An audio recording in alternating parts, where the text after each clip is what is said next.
우리가 밤에 블레셋 사람들을 추격하여 동틀 때까지 그들 중에서 탈취하고 한 사람도 남기지 말자. 무리가 이르되 왕의 생각에 좋은 대로 하소서.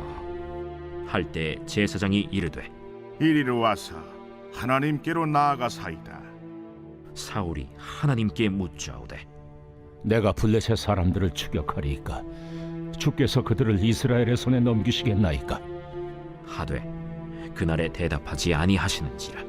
너희 군대의 지휘관들아, 다 이리로 오라. 오늘 이 죄가 누구에게 있나 알아보자. 이스라엘을 구원하신 여호와께서 살아계심을 두고 맹세하노니 내 아들 요나단에게 있다 할지라도 반드시 죽으리라. 하되 모든 백성 중 한 사람도 대답하지 아니하매 이에 그가 온 이스라엘에게 이르되 너희는 저쪽에 있으라. 나와 내 아들 요나단은 이쪽에 있으리라. 백성이 사울에게 말하되 왕의 생각에 좋은 대로 하소서. 이에 사울이 이스라엘의 하나님 여호와께 아뢰되 원하건대 실상을 보이소서. 하였더니 요나단과 사울이 뽑히고 백성은 면한지라. 사울이 이르되 나와 내 아들 요나단 사이에 뽑으라. 하였더니 요나단이 뽑히니라. 사울이 요나단에게 이르되 내가 행한 것을 내게 말하라. 내가 다만 내 손에 가진 지팡이 끝으로 꿀을 조금 맛보았을 뿐이오나 내가 죽을 수밖에 없나이다. 요나단아, 내가 반드시 죽으리라. 그렇지 않으면 하나님이 내게 벌을 내리시고 또 내리시기를 원하노라. 백성이 사울에게 말하되 이스라엘의 이 큰 구원을 이룬 요나단이 죽겠나이까? 결단코 그렇지 아니하니이다. 여호와의 살아계심을 두고 맹세하옵나니 그의 머리털 하나도 땅에 떨어지지 아니할 것은 그가 오늘 하나님과 동역하였음이니이다. 하여 백성이 요나단을 구원하여 죽지 않게 하니라. 사울이 블레셋 사람들 추격하기를 그치고 올라가매 블레셋 사람들이 자기 곳으로 돌아가니라. 사울이 이스라엘 왕위에 오른 후에 사방에 있는 모든 대적 곧 모압과 암몬 자손과 에돔과 소바의 왕들과 블레셋 사람들을 찾는데 향하는 곳마다 이겼고 용감하게 아말렉 사람들을 치고 이스라엘을 그 약탈하는 자들의 손에서 건졌더라. 사울의 아들은 요나단과 이스위와 말기수하여 그의 두 딸의 이름은 이러하니 맏딸의 이름은 메라비요 작은 딸의 이름은 미갈이며 사울의 아내의 이름은 아히노아미니 아히마아스의 딸이요 그의 군사령관의 이름은 아브넬이니 사울의 숙부 넬의 아들이며 사울의 아버지는 기스요 아브넬의 아버지는 넬이니 아비엘의 아들이었더라. 사울이 사는 날 동안에 블레셋 사람과 큰 싸움이 있었으므로 사울이 힘센 사람이나 용감한 사람을 보면 그들을 불러 모았더라.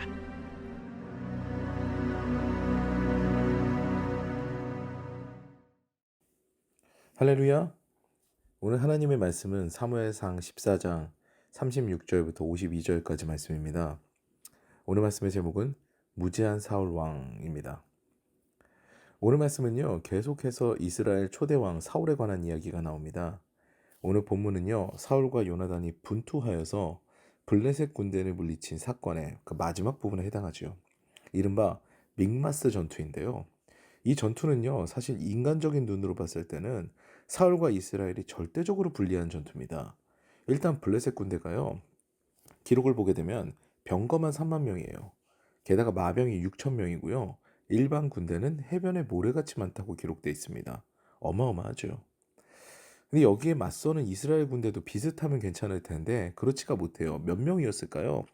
사실 사울은요, 다윗과 같은 왕권이 확립된 국가의 왕이라고 보기에는 어려운 왕이었어요. 부족장 같은 그런 느낌이죠.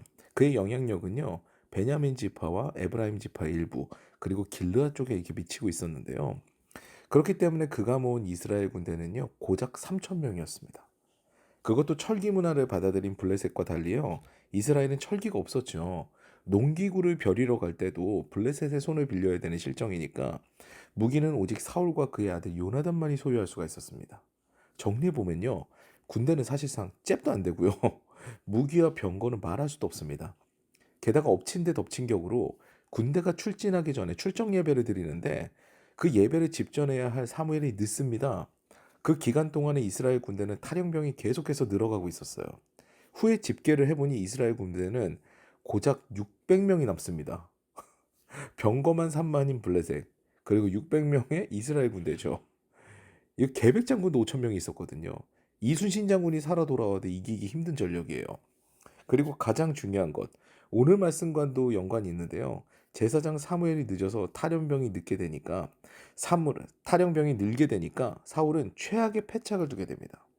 그가 예배를 집전하게 되죠. 그가 제사를 집전해요. 이것은 하나님 보시기에 악을 행한 것인데요. 인간적인 생각 때문에 하나님께서 정하신 룰을 어기는 일이 된 거예요. 그래서 이 전쟁에서 하나님께서는요, 사울을 통해 역사하시지 않습니다. 자, 보세요. 군대는 상대도 안 되고 하나님마저도 떠나셨어요. 그럼 이제 이스라엘이 이길 가능성이 있나요? 제로에 가깝죠. 그런데 그때 이스라엘에서는요, 사울의 아들 요나단이 있었습니다. 요나단은요, 아무리 봐도 전세가 기울어져 있으니까 자신의 병거 맡은 자와 둘이서 블레셋 진영을 기습하여서 이 상황을 타개해보고자 합니다. 지극히 인간적인 아비 사울과 달리 그는 하나님을 향한 다소 무대포적인 그런 믿음을 가진 자였죠. 사무엘상 14장 6절에 보게 되면요, 요나단의 믿음의 고백을 볼 수 있는데요.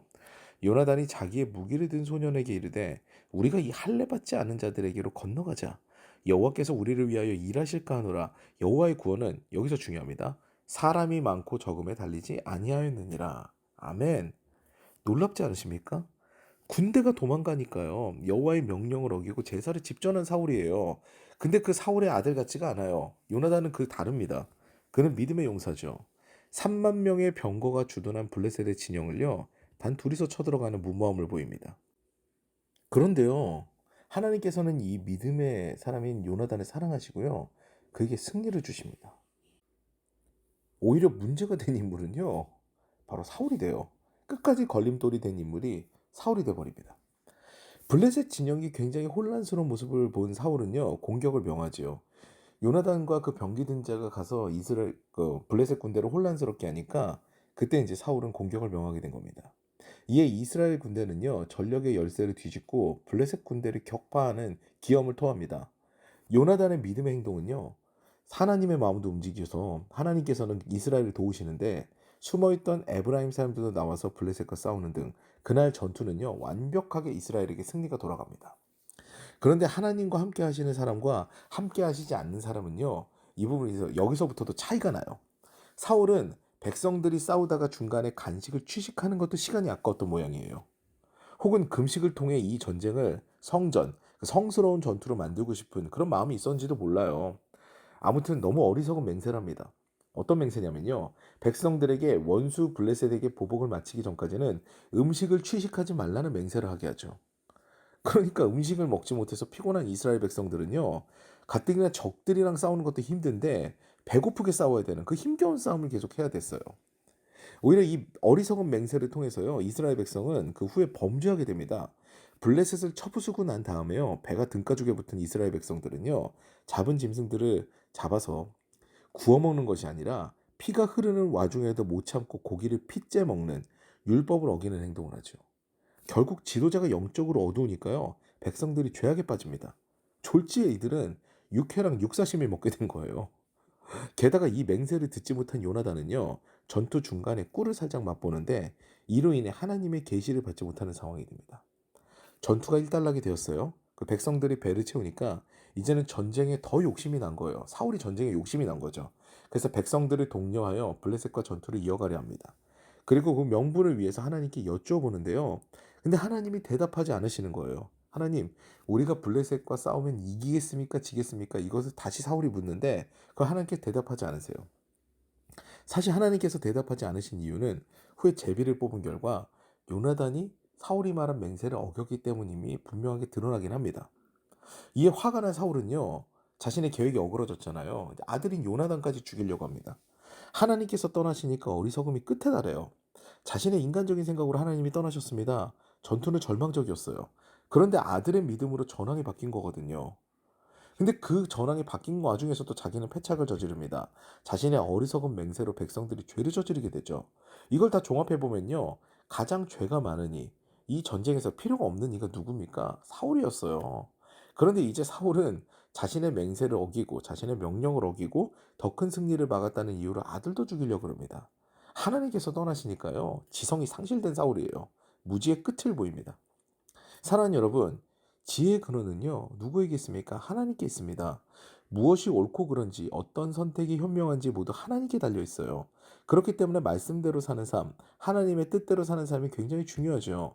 내가 잘났다고 생각하면서 내 마음대로 인생을 살아가게 되면요.